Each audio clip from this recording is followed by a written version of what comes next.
Election ಆಗೋರಿಗೆ ನನಗೆ ಯಾವುದೇ ರೀತಿಯ ಮದ ಇರಲಿಲ್ಲ.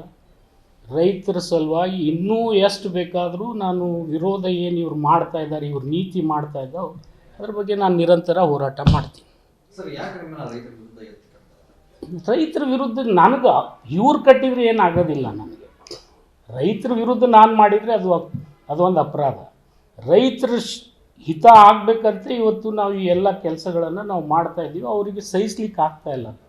ಬಿ ಜೆ ಪಿಯವ್ರಿಗೆ ಇವತ್ತು ಸಹಿಸ್ಲಿಕ್ಕೆ ಆಗ್ತಾಯಿಲ್ಲ. ಯಾಕಂದರೆ ಅವ್ರಿಗೆ ಪಾರ್ಲಿಮೆಂಟ್ ಟಾರ್ಗೆಟ್ ಇದೆ. ಪಾರ್ಲಿಮೆಂಟ್ನಲ್ಲಿ ಇವರೆಲ್ಲ 28 ಗೆಲ್ತೀವಿ ಅಂತ ಹೇಳ್ಕೋತ ಹೊಂಟಾದ್ರೆ, ಗೆಲ್ಲಿಲ್ಲಪ್ಪ ಅಂದರೆ ಇವ್ರನ್ನ ಕುರ್ಚಿ ಕೂಡ ತೆಗಿತಾನೆ ಮೋದಿ. ಅದೇ ಕಾರಣ 100%, ಬೇರೆ ಏನೂ ಇಲ್ಲ. ನನಗೆ ರೈತರ ಬಗ್ಗೆ ಕಾಳಜಿ ಇರಲಿಲ್ಲ ಅಂದರೆ ಇವತ್ತು ಇಡೀ ಹಾವೇರಿ ಜಿಲ್ಲೆಯಲ್ಲಿ ಮಿಡ್ ಟರ್ಮ್ ಕ್ರಾಪ್ ಇನ್ಶೂರೆನ್ಸು 126 ಕೋಟಿ ಕೊಡಿಸಿದ್ದೀನಿ ನಾನು. ಯಾವ ಜಿಲ್ಲೆಯಲ್ಲಿ ಕೊಟ್ಟಿದ್ದಾರೆ ಹೇಳಿ? ನಿಮ್ಮ ಬಿಜಾಪುರದಲ್ಲಿ ಕೊಟ್ಟಿದ್ದಾರೆ. ರೈತರ ಬಗ್ಗೆ ಕಾಳಜಿ ಇದ್ದಲ್ಲೇ ಮಾಡ್ತಾಯಿದ್ದೀವಿ ಆ ಪ್ರಯತ್ನ.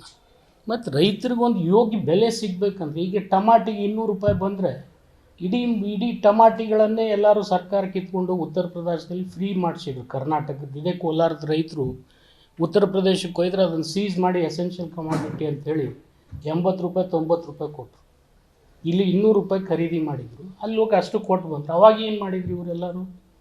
ಮತ್ತು ಇವತ್ತು ಇವರೆಲ್ಲ ನಾನು ವಿನಂತಿ ಮಾಡ್ತೀನಿ, ಏನು ಸಿ ಟಿ ರವಿ ಇರ್ಬೋದು, ಅಶೋಕ್ ಇರ್ಬೋದು, ಭಾಳ ಮಂದಿ ಯಾರ್ಯಾರು ರಿಯಾಕ್ಟ್ ಮಾಡಿದ್ದಾರೆ.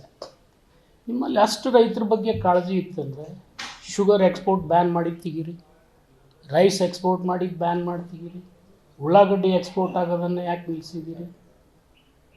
ಇವೆಲ್ಲ ನಿಮ್ಮ ನೀತಿಯಿಂದ ಇವತ್ತು ರೈತರ ಶೋಷಣೆ ಆಗ್ತಾಯಿದೆ. ಇದು ತಪ್ಪಿದೆಯಾ? ಮತ್ತು ರೈತರ ಸಾಲ ಮನ್ನಾ ಮಾಡಬೇಕು ಮೇಲೆ ಅಂದರೆ ಸರ್ಕಾರ ಬಳಿ ನಿರಂತರ ದುಡ್ಡು ಇರ್ತದೆ. ರೈತರ ಸಾಲ ಮನ್ನಾ ಮಾಡಂತ ಯಡಿಯೂರಪ್ಪನವರೇ ಅಂದಾಗ ಏನು ಅಂದಾರ ಅದನ್ನು ಗೊತ್ತದಲ್ಲ ಜನರಿಗೆ.